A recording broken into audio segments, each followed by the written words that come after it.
জয়পুরহাটের ঐতিহ্যবাহী জামঘাস। Hello everyone, আসসালামু আলাইকুম। রুমিজ ব্লকে আপনাদের ওয়েলকাম। আশা করি আপনারা সবাই ভালো আছেন। আলহামদুলিল্লাহ আমিও ভালো আছি। তো আপনাদের কাছে এই যে জামঘাস একটা রেসিপি আমি নিয়ে এসেছি, আশা করি আপনাদের ভালো লাগবে। এটা জয়পুরহাটের ঐতিহ্যবাহী একটা খাবার, মানে অনেক সুস্বাদু। এই যে এটাকে বলে জামঘাস। এই যে আমার আম্মু এভাবে জামঘাস উঠাচ্ছে।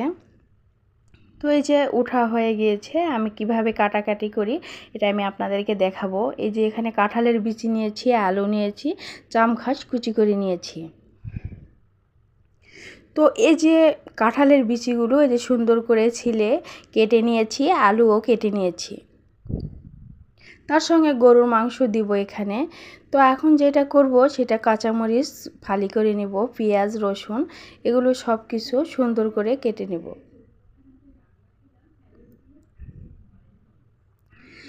কুচি করে কাটা জামঘাসগুলো এভাবে একটু সিদ্ধ করে নিব। সিদ্ধ করে ধুয়ে সুন্দর করে রেখে দিয়েছি। পেঁয়াজ কুচি করে নিয়েছি, কাঁচামরিচ কুচি করে নিয়েছি, রসুন কুচি করে নিয়েছি সুন্দর করে। তারপরে যেটা করলাম সেটা হচ্ছে একটু এগুলা ভেজে নেব।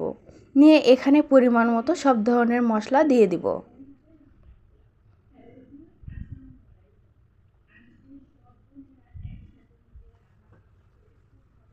তো এই যে সুন্দর করে নাড়াচাড়া করতেছি করে পেঁয়াজ কুচি মরিচ এগুলো ভাজা হয়ে গেছে। এখানে সব ধরনের মশলাগুলো একটা একটা করে দিয়ে দিচ্ছি।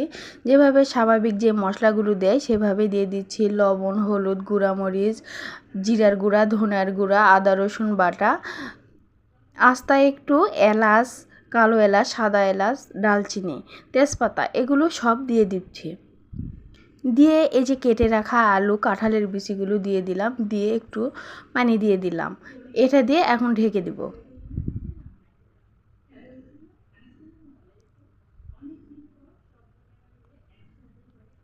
এই যে একটু এভাবে কষায় নিচ্ছি।